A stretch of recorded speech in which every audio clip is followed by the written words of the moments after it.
بسم اللہ الرحمن الرحیم۔ السلام علیکم۔ آج کی دانا باتیں۔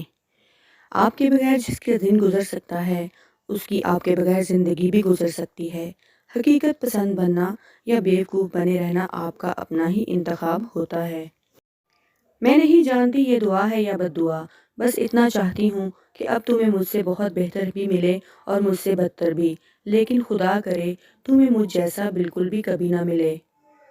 ایک مٹی کے انسان کی محبت میں اتنی طاقت ہوتی ہے کہ وہ دل کا قرار اور آنکھوں کی نیند چھین لیتا ہے، تو سوچو اس خالق کی محبت کیا عالم ہوگا جس کا صرف نام لینے سے ہی روح کو سکون ملنے لگتا ہے۔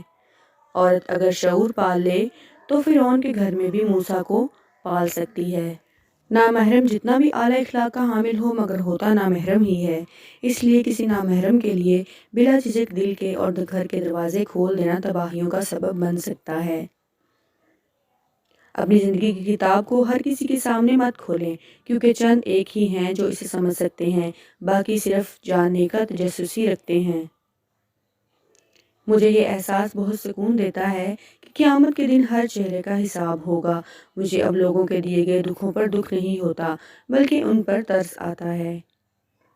اور پھر من چاہے شخص کی دعاؤں کے حصار میں رہنا دنیا کا سب سے خوبصورت احساس ہوتا ہے، شاید محبت سے بھی زیادہ۔ کبھی گناہ کرنے کا دل چاہے تو اپنی ان دعاؤں کے بارے میں سوچیں جن کی ہم شدت سے قبولیت چاہتے ہیں، کیونکہ دعاؤں کی قبولیت کی راہ میں سب سے بڑی رکاوٹ ہمارے اپنے ہی گناہ ہوتے ہیں یا پھر اللہ کی آزمائشیں۔ اللہ پاک ہمیں شیطان کے شر سے محفوظ رکھے، آمین ثم آمین۔ اگر میری آج کی ویڈیو، میرا آج کا میسج اچھا لگا ہو تو ایسی ہی مزید اچھی ویڈیوز کے لیے میرے چینل کو سبسکرائب کر لیجئے۔ اپنی نیک دعاؤں میں یاد رکھیے گا۔ فی امان اللہ۔